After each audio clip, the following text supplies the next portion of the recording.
One moment I was proposing to the most beautiful girl in college. The next I woke up 5 years later. My kid is already 4 years old. I couldn't help feeling smug. Looks like my proposal was successful. But then I found wedding photos I'd cut up and thrown in a drawer.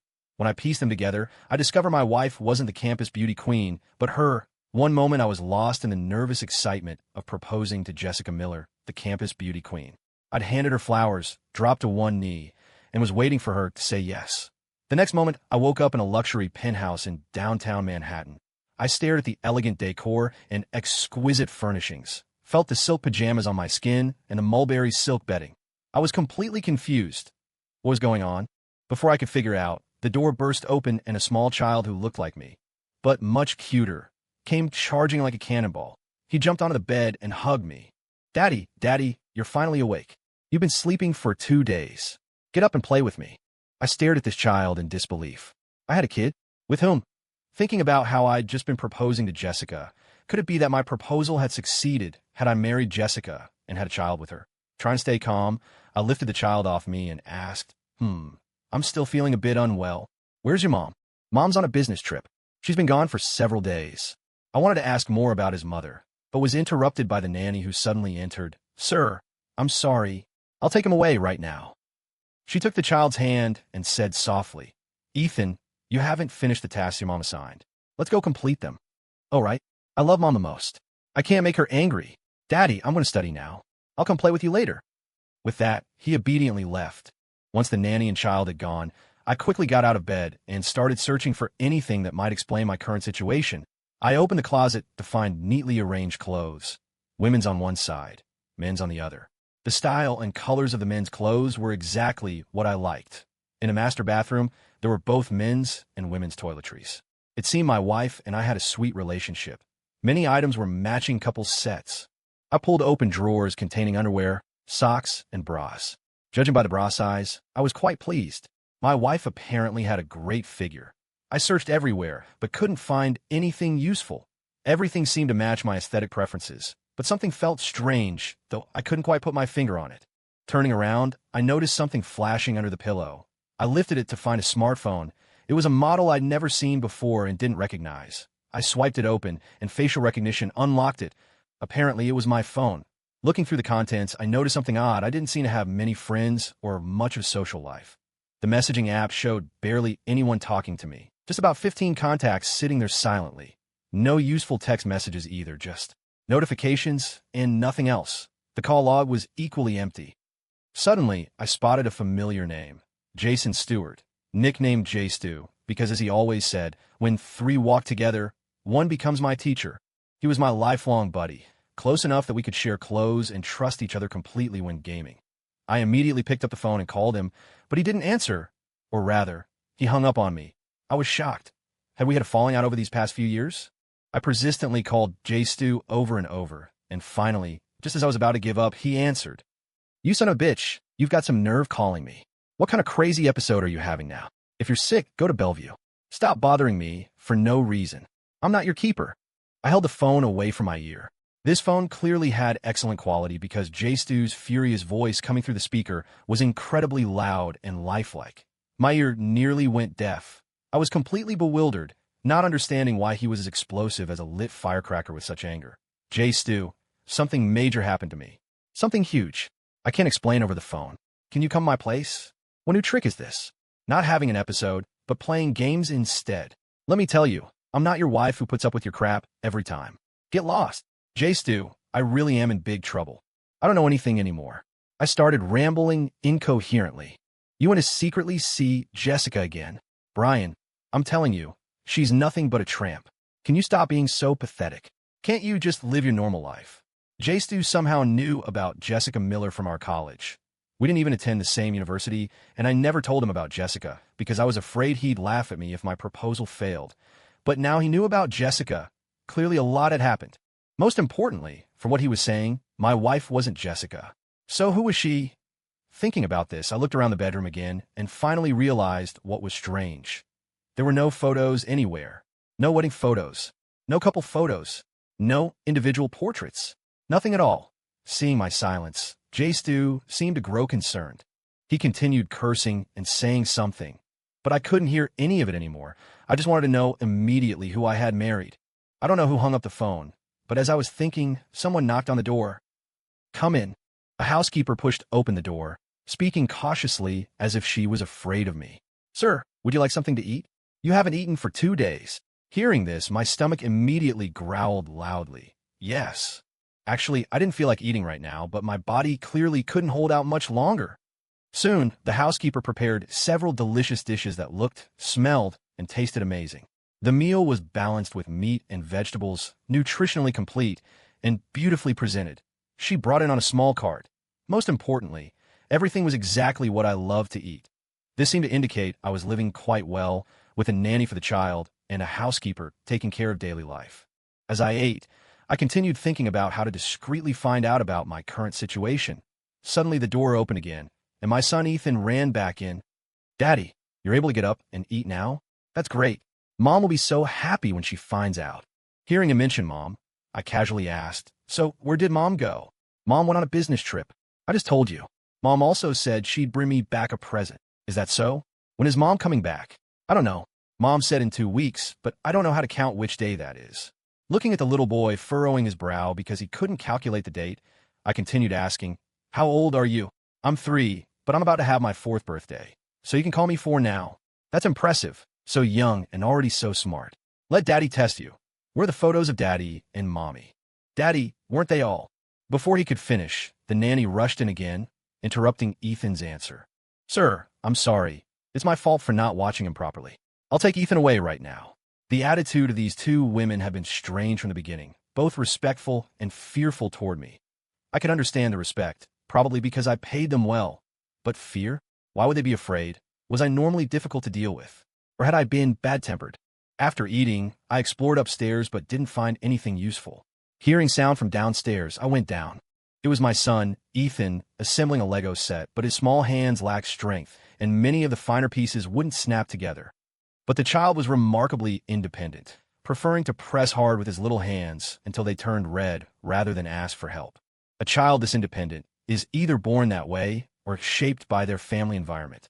But seeing how Ethan had behaved when he came to find me earlier, he was clearly an outgoing and lively child. So the reason for the child's reluctance to ask adults for help and this independence was quite obvious. Looking at myself, I was probably the culprit. Watching Ethan, whose little face was sweating with effort, I suddenly felt heartbroken and quickly went to his side. "Wow, you're amazing. Did you build all this yourself?" "Yes." 3 or 4-year-olds are easily pleased. A couple of compliments, and he was already beaming with joy. "Can Daddy join you? I've never played with such a big Lego set before." Of course. Ethan was thrilled. He probably didn't understand why his father had suddenly changed, but who wouldn't like a change for the better? He loved this version of his dad. After building together for a while, the nanny came back upstairs. "Sir, it's time for Ethan's lessons." "I'll take him now." "Okay." It was good timing since the child was getting tired of the Lego anyway, and doing something else would be a nice break. As the child was leaving, he suddenly turned back, hugged me, and said, "Daddy, I like you the way you are now. Don't turn back into that robot daddy with no expressions." My heart sank. Was I really a man who emotionally abused his wife and child? I was supposed to be a cheerful, outgoing guy. Looks like J-Stu was right. I really might have been sick. Speak of the devil. Despite J-Stu's cursing and claims that he wouldn't look after me or trust me anymore, he was still worried about me and came over right after hanging up the phone. Looking at the man who entered, wearing gold-rimmed glasses and dressed like a successful businessman, gone was his former boyishness. Was this really the same unkempt J-Stu I knew? Had J-Stu also become a successful entrepreneur? Or had he finally decided to go home and take over the family business? I stepped forward and punched J-Stu playfully. Well, J-Stu, looking all respectable now. You've done well for yourself." J-Stu stared at me with disbelief. "Brian, you really have changed." Afraid he might say something cruder, I led J-Stu upstairs under the housekeeper's astonished gaze. I practically dragged him into the room and closed the door. "J-Stu, I'm not the current me. I'm the past me. I don't know how I got here, but in reality, I just arrived here." J-Stu frowned at my confusing, tongue-twister-like nonsense. "Brian, I didn't come here to listen to your riddles." "I'm not speaking in riddles. What I mean is that I time-traveled here directly from our college graduation year. I have no memory of all these intervening years." J-Stu's frown deepened. Clearly he didn't believe what I was saying. nor did he believe such an outlandish thing could happen. Brian, what new game are you playing now? Emma is such a good wife, and you know it. Ethan is such an adorable kid. You can see that yourself. Can't you just live a normal life? Stop this nonsense. I froze. I had married my childhood crush, Emma Sullivan. Ethan was my child with Emma. Seeing my shocked expression, Stu seemed to start believing me. Brian, what's really going on with you? This time it wasn't a rhetorical question or doubt, but had a hint of concern. Coming back to my senses, I smiled bitterly and told Stu. One moment I was proposing to Jessica, had just knelt down and offered the flowers, didn't even get an answer. And the next moment I opened my eyes and was here, with a wife and a child. Now, Stu finally believed me, because apparently Jessica was a trigger word for my former self.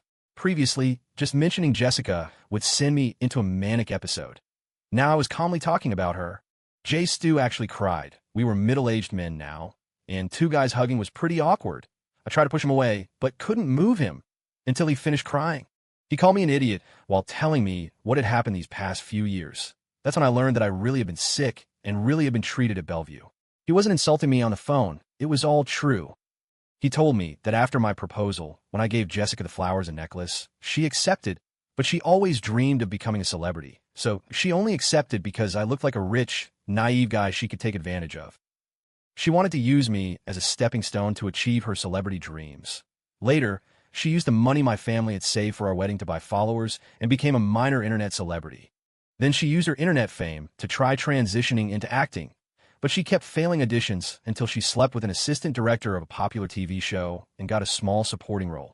However, the TV show never aired because the lead actor was involved in a drug scandal. To get more opportunities, she cheated on me with the assistant director. To prevent her past from being exposed as she became famous, she wanted to break up with me. But I refused to accept it. Even when I caught them in bed together, I still wouldn't believe it and automatically made excuses for her, convincing myself that the balding director had taken advantage of her. After hearing all this, I understood why people couldn't stand me. With that kind of love blindness, it's a miracle I was still alive. So how did I end up marrying Emma? Emma was also my childhood friend, like Stu. We all grew up in the same neighborhood. But Emma was always exceptional. Dance, painting, musical instruments, she excelled at everything. And she was a great student too. As kids in the neighborhood, we all got punished because of Emma. After all, she effortlessly scored 100% every time, was sweet and adorable, and everyone loved her. Having such a prodigy standing in front of us was a childhood nightmare. But undeniably, as we entered puberty and confused feelings emerged, Emma became the goddess everyone admired but couldn't reach. Even I fantasized about her becoming my girlfriend on countless nights. But there were so many guys better than me who liked her. Insecure as I was, I buried those feelings deep down and even casually acted like a big brother figure, helping her fend off those with bad intentions. I still remember the grateful looks she occasionally gave me. In my insecurity, I never interpreted that gratitude as affection. Even if it was affection, I treated it as gratitude. I knew clearly that I wasn't good enough for her. Then her father got transferred for work, and she moved away. I didn't know where she went and never saw her again. This time it was my turn to cry. Tears of joy and tears of regret. If I had known I could marry my goddess, why did I take such a roundabout path? Why so many detours? What year did I marry Emma? How did she end up marrying me? Stu thought for a moment, still puzzled. Who knows what kind of dumb luck you had? Supposedly you two slept together the very first day Emma came back. Ethan was probably conceived then. I stared in disbelief. That was impossible. It wasn't that I didn't believe I had such thoughts, but that I couldn't believe Emma would allow me to do that. Stop staring. That's why I said you had dumb luck. It caused quite a stir. First, Jessica broke up with you, but you refused. Then that same night, Jessica caught you and Emma in bed. She used that as an excuse to break up with you for good. Started openly dating that balding guy. I suspected there was more to the story. Maybe Jessica set it up, but when I asked you, you wouldn't say, and I was too embarrassed to ask Emma. Thankfully, it all worked out, so I didn't worry about it anymore. Later, Emma found out she was pregnant, so you two had a shotgun wedding. Emma's dad nearly beat you to death. If Emma hadn't stopped him, you might have gone to heaven early. Listening to Stu's account, my emotions were on a roller coaster. I smiled bitterly and asked, have I been terrible these past years? Terrible doesn't begin to cover it. You've been inhuman. I mean, you have a child and you're still making a huge fuss about wanting a divorce. I was shocked. I had married my goddess, had a child who could already talk, and I still wanted a divorce. What? You have the nerve to ask why. We're the ones who want to know why. You had a great life, but insisted on obsessing over Jessica and that balding jerk. Were you out of your mind? Eventually, Emma noticed something was wrong and forced you to go to the hospital. Do I really have a mental illness? I was anxious. Not exactly, but you did have depression with manic episodes. Though you seem fine now. Stu, try to understand me. Since you say you're from 5 years ago, that's perfect. You haven't experienced all that mess. Be good to Emma and Ethan. Living a good life is what matters most. I don't remember when Stu left. My heart was filled with regret. I had been such a jerk, yelling at Emma and throwing things and emotionally abusing Ethan. He was so adorable. How could I have been so heartless? I wanted to make amends, to atone. So I began casually asking the nanny and housekeeper about Emma and Ethan, from their hobbies to daily routines, from personalities to moods. I wanted to know everything, to understand everything. I took over the job of taking Ethan to and from school. The school was very close, just downstairs. It was an international school. Ethan was still in preschool. Every day, I walked down early and waited in the school's reception area, waiting for the teacher to bring the children over, going through facial recognition before taking my child. It showed what an irresponsible father I had been. Even our housekeeper was in the facial recognition system, but I wasn't. If not for the housekeeper's repeated confirmation, plus authorization from Emma, who was on a business trip, I couldn't have picked up my child. I felt nothing but more guilt. Watching my child skip and jump as the teacher led him over, my heart was full of joy. Ethan was thrilled to see that it was me, not the housekeeper, picking him up today. Yay, Daddy, I saw you from far away. Thank you for picking me up, Daddy. I stroked his soft hair and held his little hand. Of course, as long as Ethan likes it. Daddy will pick you up every day. Then I'll definitely tell Mom lots of good things about you, so Mom won't avoid you anymore. I wanted to cry. I had made the marriage so terrible that even the child knew Mom was avoiding me. I was even more afraid to face Emma. Would she still be angry? Would she be angry enough to want a divorce? Back home, Ethan eagerly went to his room. His room had a camera that could connect to his mom anytime. Soon Ethan came running out. Daddy, I told Mom good things about you. Mom smiled. When Mom smiles, she's so beautiful, just like the fairy in the teacher's story. I rubbed his cheeks and smiled too. Yes, Daddy knows. Mom has always been as beautiful as a fairy. Daddy, you look good when you smile too. Ethan grinned widely. Daddy, look, don't I look good when I smile too? We're a good-looking family. Yes, Ethan is very handsome, just like Mom is beautiful. With my praise, Ethan started acting a bit shy. Daddy, since I'm so handsome, can you take a bath with me tonight and sleep with me? Of course. That evening, I kept my word.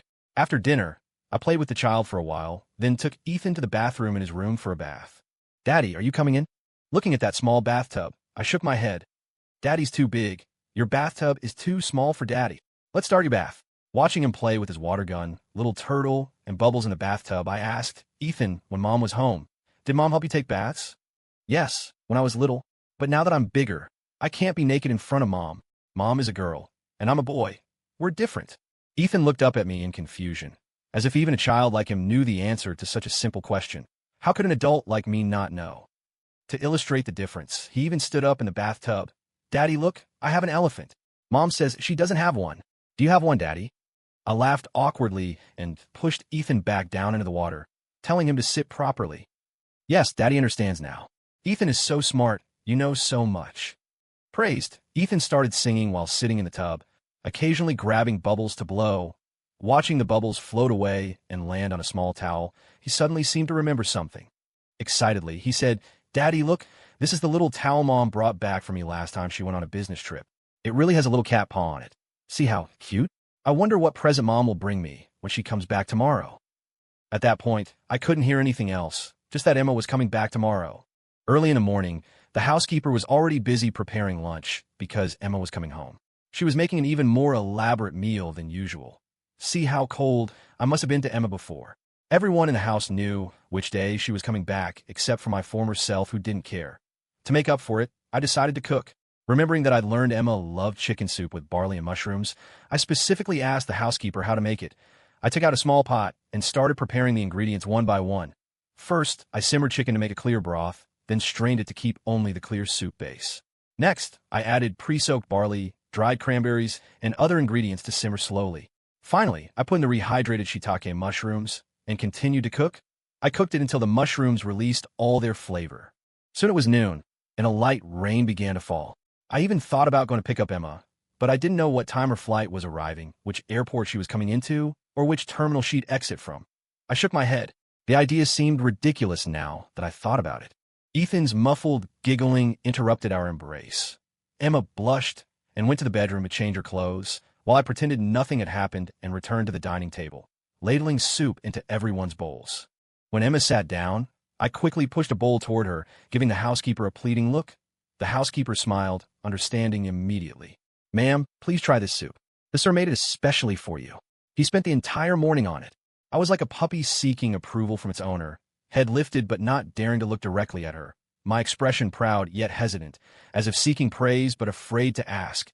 If I had a tail, it would probably be wagging furiously right now. Emma smiled, lifting the bowl and taking a small sip. Whether from the heat or emotion, the corners of her eyes reddened. Ethan took a sip too and loudly proclaimed, "Daddy's soup is delicious. It's the best soup I've ever had. Truly my son." I nodded approvingly and stroked his hair. The dining room atmosphere grew quiet again, with Ethan looking back and forth between me and his mother. He seemed to be evaluating something, brewing something in his mind. Ethan finished his meal quickly, but lingered, reluctant to leave. Emma asked gently, "Ethan, what is it? Is there something else?" Ethan looked a bit shy, lowering his head and fidgeting with his fingers. "Mom, can I sleep with you and Daddy tonight? All the other kids at school have done it, but I never have." Hearing this made my heart ache again. I've been such a jerk before, so unfair to my child. Emma smiled. "Ethan, sweetie, when Daddy gets better, we'll definitely let you sleep in the middle. I have to go back to the office for a meeting this afternoon. I should get going." It seemed like she was explaining to me, but it felt more like she was avoiding me. After Emma left, my heart grew even more anxious. Earlier, while opening a box in a walk-in closet, I had accidentally discovered the wedding photos I'd torn to pieces. I suspected Emma had reached her limit, and I feared she might say the word divorce. Feeling desperate, I called J. Stu again, my voice sounding pathetic and defeated. "J. Stu, do you think Emma will divorce me?" Mockery came through from the other end. "Look at you now. Weren't you the one constantly demanding a divorce from Emma before? Why are you scared now?" I was shocked. I was the one who wanted the divorce. "You'd better hurry up and beg Emma for forgiveness. After all, you haven't managed the company for years now, and everything you eat and use comes from Emma's earnings. Without Emma, you'll have nothing."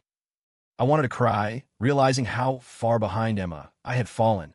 Thinking this way made me start sobbing, and the voice on the other end seemed exasperated. "Brian, has your brain really turned to mush? You've been this miserable for years now. If Emma didn't love you, wouldn't she have kicked you to the curb long ago?" I froze, unable to believe it. "She loves me. She's loved you since before she moved away as a kid. Only a blockhead like you would keep calling her little sister. Sister, my foot. You know, you two should actually thank that tramp, Jessica. Otherwise, with you being so dense and Emma being so proud, who knows if you two would ever have gotten together in this lifetime. You really lucked out. Fools really do have fool's luck. By the way, Jessica and that balding jerk are getting married this Saturday afternoon at the Grand Plaza. Are you going? Doesn't he already have a wife? Jessica made such a scene that he divorced her. Apparently, she threatened to expose him to the tabloids if he didn't marry her. The balding jerk got scared. All right, I'll go check it out. I want to see what's been going on with me these past few years. On Saturday, I nervously told Emma that I was going to Jessica's wedding and asked if she wanted to come. The moment I mentioned Jessica's name, I noticed Emma's expression change. There was both hurt and resignation in her eyes. I quickly explained, "I'm not going to cause trouble. I just want to see what kind of mental fog I've been in these past few years. How I could have been so confused." Emma lowered her head and said softly, "Okay." I wasn't sure she believed me. "Will you come?" I asked, clinging to a thread of hope. "I can't. I have a meeting that day, and I don't know how long it will run." "Oh, all right. Take care of yourself." Lately, with my deliberate efforts to improve things, my relationship with Emma had been gradually getting better. At least we weren't sitting in silence anymore. But today seemed to have set us back to square one. I silently regretted my decision. Damn, I should have just skipped the wedding. Would it seem suspicious if I changed my mind now? Since my driving skills were pretty rusty, I didn't dare drive. Instead, I took an Uber straight to the Grand Plaza. As soon as I entered the hall, I saw enormous wedding photos displayed prominently at the entrance. A fat, balding man and an artificially enhanced woman with a trashy vibe. I wanted to slap myself. I must have been blind before. How could I have been obsessed with a woman like that? When Jessica saw me enter, She immediately went on the defensive. What are you doing here? We broke up. Today is my special day. You're not planning to crash my wedding, are you? I snorted with derision. Are you made of gold or diamonds? Why would I want you back? I should be thanking you for letting me go. If it weren't for you, I wouldn't be living such a happy, fulfilling life with my wife now. You're insane. If you're having an episode, go back to Bellevue. Don't make a scene here. My husband is a famous director, a successful man. He could crush you with one finger. Oh, really? Then ask him to come over and crush me. Before I could finish, the balding fat man walked over with his entourage. Jessica, darling, who's this? One of his toadies immediately chimed in. Director Wilson, this is that poor loser who was obsessed with your wife. The one who was so desperate he ended up in the psych ward. Oh, so this is the mental case? What, did they let you out of the hospital? Are you cured now? Look at him, so pathetic. I saw him arrive in an Uber. A man his age who can't even afford a car. What a loser. I heard he used to be a good student. Guess he studied himself stupid. Maybe mental illness is curable, but being poor isn't. He's probably just here showing off, thinking he can cure himself by acting tough. Ha ha ha.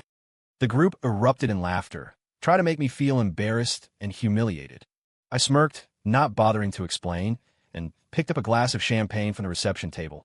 I'm doing just fine, so don't worry about me. Maybe you all should hurry to a hospital to get your noses checked.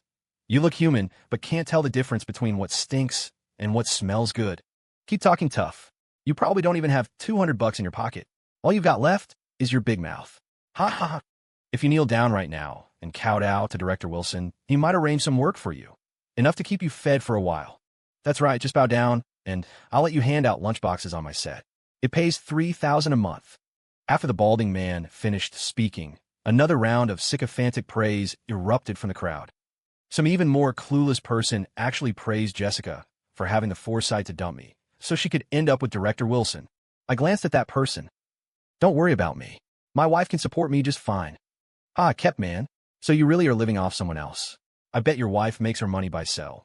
Before the jerk could finish, a sweet honey interrupted and drew everyone's attention to the entrance. A stunningly elegant beauty appeared at the door. It was Emma, amid a chorus of holy shit. Who's that? I jogged over to escort Emma. Today she wore a fire-red, high-slit evening gown, form-fitting and elegant, showcasing her perfect figure. The fiery red color made her skin glow like warm ivory. On her feet were slender high heels that made her look tall and confident. Emma smiled as I approached, gracefully taking my arm and saying sweetly, "Honey." The entire room was stunned into silence. Even Director Wilson abandoned his new bride Jessica and walked over to try to chat up Emma. He even smoothed his few remaining hairs and adjusted his tie. "Hello, beautiful. I'm the director at Star Pass Studios. Would you be interested in making a movie? I guarantee you'll become a star." "I'm not interested. Thank you. Honey, it's stuffy in here. Let's go home." "Sure." I was more than ready to leave. I'd only come to see this and put my past self to rest. Behind us, the balding man persisted. "Please consider it beautiful. This guy is just a broke loser. He's mentally ill. Don't let him fool you. He has nothing but his face." Emma turned back with a seductive smile. I happen to like his face. I'm happy to support him. As soon as she finished speaking, a top-of-the-line luxury car pulled up at the entrance, and the driver ran over to open the door. "Ma'am, sir, please get in." Leaving behind a group of people looking like they'd swallowed flies, we made our stylish exit. In the car, I held Emma's hand tightly, not letting go. There was no one else here, and the driver had raised the privacy partition. I wanted to tell Emma everything. Before I could continue, Emma interrupted me, her eyes reddening. "Brian, I won't agree to a divorce, so get that out of your head." I was stunned. I didn't want a divorce. "Emma, I don't want a divorce. Even if you kick me out, I won't leave." Now, it was Emma's turn to be surprised. The tear at the corner of her eye froze in place. I raised my hand and gently wiped away that tear, then slowly explained everything. After hearing me out, Emma was astonished. "No wonder you've been different since that day. This is so much better." I gently embraced Emma, and on behalf of both my current and former self, I solemnly said to her, "I'm sorry." Since clearing things up, life got better with each passing day. Emma began gradually stepping back from work to focus more on family, but the company still needed managing, so I had to roll up my sleeves and get to work. One day, while I was helping Emma organize meeting documents, I heard a commotion from the reception area. I had an appointment with Mrs. Thompson. I'm a representative from Starpath Studios. I'm here to discuss a collaboration. I'm sorry, Mrs. Thompson isn't available. Make a call. Just make a call and ask. I really did have an appointment. This collaboration is extremely important. It involves the production of a major film project. If it's delayed, you'll be held responsible. Well, I walked over to see what was happening and discovered it was the balding director who had cheated with Jessica. Seeing me, the balding man started acting smug. Well, not living off your wife anymore. Working here now. I know your boss, Mrs. Thompson. If you convince your wife to work with me, I might put in a good word for you. The young receptionist was stunned by his words. When she recovered, she quickly said, Mr. Thompson, I'll call security right away to remove this person. I knew there was a production company looking for investment recently, and I had been considering putting in some extra money to try it out. But now that I knew it was this guy's project, I decided against it. We'd probably lose everything down to our last penny. Good. I turned to leave. Hey, what kind of treatment is this for an important client? I know your boss, Mrs. Thompson. Security escorted the balding man out, complaining as they went. You big idiot, acting all high and mighty. You claim to know Mrs. Thompson? Don't you know Mrs. Thompson is our Mr. Thompson's wife? Finally, peace and quiet returned. Later, the receptionist reported that without investors, the production was shut down and the balding director was fired. When Jessica saw that he was finished, she immediately left him for another wealthy man. But whatever happened afterward had nothing to do with me anymore. I was no longer the person I used to be. When Ethan started first grade, Emma became pregnant with our second child. After a checkup at the hospital, we discovered she was carrying twins. To be extra cautious, I decided to hire another nanny specifically to take care of Emma's daily needs and ensure her safety. Jessica somehow heard about this news and actually applied for the position through a housekeeping agency. Looking at her face, clearly showing the signs of a hard life and appearing at least 10 years older, I felt nothing but disgust. Yet there she was, posturing and preening, thinking she was still attractive. Sir, isn't your wife pregnant? I can take care of you while she can't, she said, batting her eyelashes at me. I didn't want to say a single word to her, feeling like I might throw up if I spoke even one syllable. I called the building management and asked them to send the nearest security guard to remove this woman. I never want to see this face in this building again. Jessica began struggling and screaming. As she was being dragged away, she shouted, It's me, Brian. It's Jessica. The commotion was so loud that it woke Emma and Ethan, who had been napping upstairs. Honey, what's going on? Emma asked. Yeah, Dad, what happened? It's so noisy. Ethan added. Nothing, just some crazy person who wandered in. Security is taking care of it. The two rubbed their eyes, unable to go back to sleep, so they decided to sit in the sunroom and chat. Honey, do you think they're boys or girls? Or maybe one of each? Emma asked, touching her belly. I'll love them either way. As long as they're yours, I'll love them. What about you, Ethan? I want a little brother and a little sister. The brother can play soccer with Dad and me, and the sister can go shopping with Mom. That way, none of us will ever be bored. Ha ha ha. Looking at the mother and son bathed in soft sunlight, both glowing, I realized how incredibly lucky I was in this life. To suddenly have two treasures. No, with the two in her belly, I would have 4 treasures. Life was as bright as sunshine. Happiness flowed through our laughter. Everything was just perfect.